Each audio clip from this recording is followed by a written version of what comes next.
Atiefo ne ahwefo yemo bibia akwaba ene so yasan so atena se bio FPNTV GH obetimi ahwe Facebook saso na betimi ahwe YouTube na ode wadwenkyere aba ene adwumadi ayeba bidi no sonko untumi case ni Adekye3 from day one national security ebabechi wontumi ede babesi sabre na ene akwako wie se untumi eko hunger strike na asem no emu atimi agere sebenta na empanifo bebre akọ yokufo ho ne omo akotwetwen komo senka ombeja peye papa wontumi na nka watimi afa ne ho ade nanso ade empanifo se omo entimi enja wontumi anaso wontimi grant ne bill na empanifo bebre atimi akasa ne lawyer so abekasa se omo guso omo paacho na enkebeya nka 50 million Ghana cedis tabon wode ato ye papa wontumi so no nkebeya nka empanifo entimi entwen omo ano ensan anase omo ente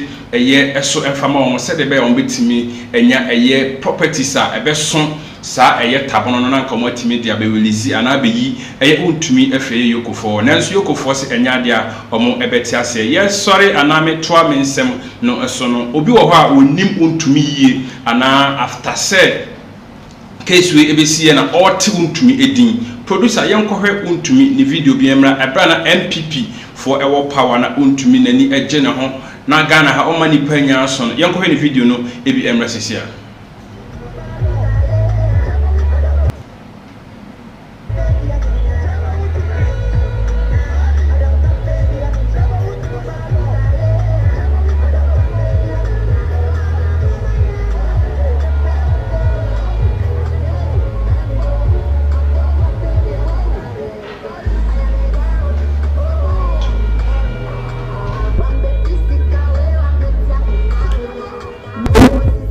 ye kana ho asam no na ni gine hu ye o hwe enwa no de di asana na ye kempaluta wi wa medisika wi wa metia koma so ntumi we de obedisika asanso ababetia koma so atiase obabedi oman sika ma ne ho atimi achi ne ya sese wakwakodi enseme ewo yokufo ensem na ade chinye ensem ababetodwa se de ma dikaya meka no yate se untumi from enra ebesi na untumi si wondidi ose aduane paate onfa bi enkana no kopem se yokofo ebetimi ayi no afri cells ho na se ba bi omode no akwakoto nti yenua anaye papa untumi no okọ hunger strike na radio station bi ene ne lawyer edinkomo na yenkonko tie die ne lawyer no odi tudwa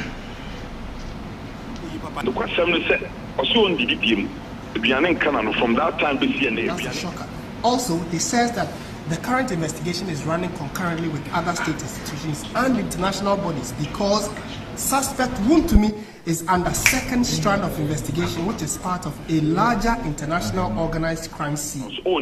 Yes, the question is also on the DPM. From that time this year, on the yes, na investigating money laundering, fraud. Ene maybe a ka ho a wo kan mi eni si animu a ento wasoma na ebusa for chema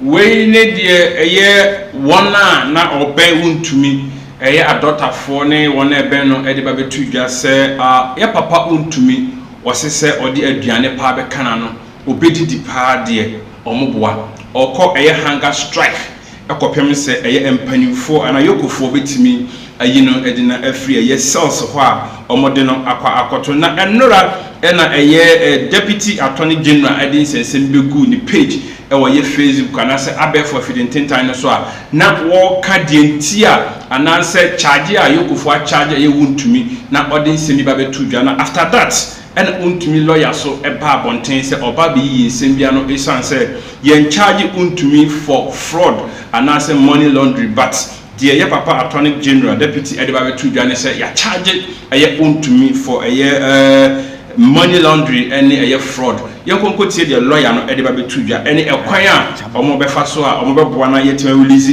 untumi edina free yokofo nsa mafo be so hu no offenses and I said the are yokofo holding na sa offenses no including fraud causing financial loss to the state and money laundering. Well, we have news just coming in about why Chairman Wontumi, the NPP's Ashanti Regional Chairman, is under investigation. Justice Shremsai, Deputy Attorney General, has just given us a hint. He says Chairman Wontumi is under investigation for various criminal offenses, including fraud, causing financial loss to the state, and money laundering. That's the shocker. Also, he says that the current investigation is running concurrently with other state institutions and international bodies because suspect Wontumi is under second strand of investigation, which is part of a larger international organized crime scene. And Yoko is assiduously working with international enforcement partners to second a strand of criminal investigations which are ongoing. So that's the hint. Information we be told ya and Wontumi TV said there be omontena honom e masa adewe intimi circulate sa nti omo be frɛ Wontumi lawyer a friend no Andy Apiakubi say lawyer asem we na Justice Shremsai Deputy Attorney General e dey aba be toja me patcho etesen na eyampa na lawyer me be na Saturday and the FPNTV so last time I had etwetwe nkomo na eye enreg na ye persempo enkiete Chairman Wontumi enka said the what to say so when by your son ka when I answer can we there yes about say you being the lawyer for Chairman Wontumi lawyer me pacho dey na ekro na kwa ko dru hefa no me that me share what you na le all say Chairman Wontumi yehuye na investigation so-called Yoko Poyen Chairman Wontumi are provided answers to questions that will be taken so far. Now, let me put it on record. Say, we know Kassendi, they charge Chairman Wontumi for any offense, except that Yoko Poyen allegations of possible commission of offenses. Now, remember if you are allegation of maybe away, a cause financial loss to the state. Just say, oh my God, I'm going to and no who you should move, and you move, in fact, the new move is common. Almost a better second meeting with the numbers. Now, a whole application for bail. So, the numbers should be necessary. You could see that almost and they said, my bail conditions is that the bail on me 500 to 50 million guarantees. Now, you get million, they surety, the turn a for hand.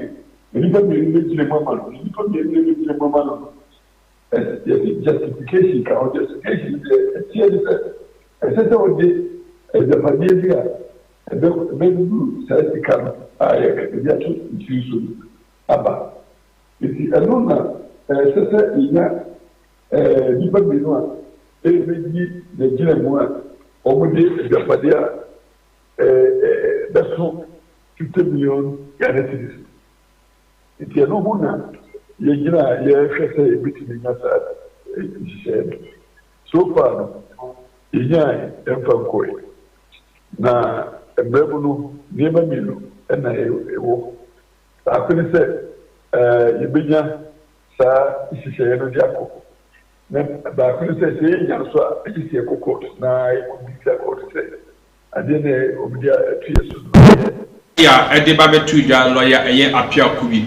Or ye lawyer, Emma, a year Chairman Wontumi, Ninsema, or the Ababe to your and Aviano, say, Empany for a corner or Makoki Common Sass, and no ye chopper, Apakopimo, or Yoko for Australia, or Motimi at a year 50 million a year Ghana cities, Tabon, or Madia to Chairman Wontumi, so now Yoko for demanded for property. I Timirichi a year 50 million a year Ghana cities, which are a lawyer no Echiluma, and yard say Wontumi, a Binyantisa, or more the air chopper, a could do Yoko for him, and say, omo antimi anje ntu dia na say o so mo kopiem court na omo ko pleadi court na court etimi ete eye charge no ana say eye tabono ekofo de abo eye Wontumi no na omu etimi granting bill na bibia so etimi ya kama FPNTV obetimi hoye Facebook saso na betimi hoye YouTube na bibia so etimi aye kama we ni the deputy attorney general ediba betu edwa efa eye Wontumi case no ho no na eno ho NSEM na what is na lawyer no kan no say okay kan de was na chese deputy Attorney General ne some de ba betu dwan or pa chese ye di kai a charge Wontumi dada which a Wontumi lawyer eba bonten a opeso kire se de ye papa no be kan ye ye deputy attorney general be kan ye no enye no kre na ohwe eye infonyini no eso a otimi hu se ntwere kama bi eguso that is justice eye attorney general no justice sad ne some de ba betu dwan efa ye Wontumi ho no wase ya charge Wontumi for money laundering South Yasa are charging for fraud. Any cases bibria war cancer yoko for atimide abo Wontumi no eno any that screen no eso kama no.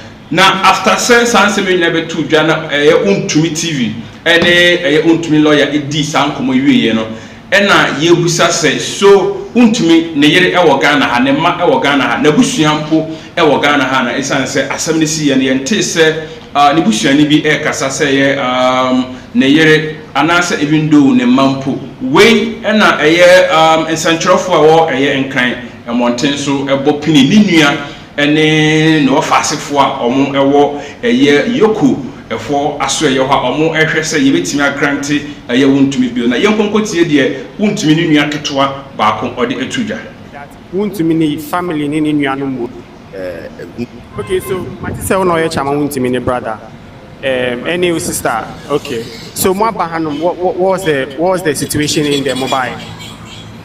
So far as we earlier on said, our lawyers are in there. We are trying to get the authority to grant us the bill. We've had or we've ensured we have all the requisite documents needed to make our bill work or succeed. So we are hoping that they will grant us the bill completely so that the bill no that's so it is so I'm from a lawyer. And how many charities? Me no say a lawyer. And now comments on social media were that Wontumi family ni nuanum wofie, but I've been here on Monday. I was with my brother. On Tuesday, I was with my brother. In fact, when the Rambo style happened, I was with my brother. I've always been with my brother. You've seen my sisters around, my niece, and then my nephew are also around. So it's not like nobody's in the house. I was with everyone here yesterday, so it's normal. We've had multiple explanations as to what happened. Can you give us a vivid account on how he was arrested? Okay, so we went to the CID headquarters as stated earlier. We went there, we were scheduled to meet the officers at 3 p.m. But then we got there around 2:50, 2:30 thereabout. So by 3 o'clock, we were in there. Our meeting lasted for just 10 minutes or a few minutes. Right after the meeting, we came down, we used our car. On the road coming to our house, we were ambushed by men believed to be Iyoko or men from Iyoko. Yes, so they ambushed us and then they asked us to follow them. So they finally broke. When you say they ambushed you, what do you mean? Okay, so how, let me say the Rambo style in which, they took control over the system. Because we were on our road moving, we saw a car in front of us, a car behind us, a car just by our side and both sides, and then we were stuck in between. No one was moving, no one was coming. We then saw men with guns come down, and then so our lawyer who was in the Corvette or the other car which my brother was in, I was in that car earlier on, but then I left that car to a different car that is a car for someone. After which I saw that the lawyer has changed the seat to or he joined the security operatives, their vehicle. That was when, yes, I had to follow and then come. So where's Chairman Wontumi's covert now? In fact, it's still with the Yobu. Okay, so they drove him here in the covert. In fact, he came here, you know, they wanted, I don't know what they really wanted. I don't know what they wanted to achieve. But then we came here together with them, and then the car is parked in there. Finally, have you gotten a chance to see your brother since he was arrested? No. Are you sure he's fine? Honestly speaking, the last time I saw my brother was when we entered the premises. That was the last time I saw my brother. So, as to whether he's doing well or not, only God knows. Because the last time I saw my brother was around 4 o'clock yesterday, or 3:40 thereabouts. That was when I saw him. And then after which, around 6 o'clock, I pleaded with them to help me or grant me permission to see my brother and then offer him his medication. But then I was never granted that permission. But then that is fine. He's on medication? Yes, please. What medication is it? And for that one, I can't. So, what's your name and how many are you? You are number what in the family? I mean, I am. No, I am.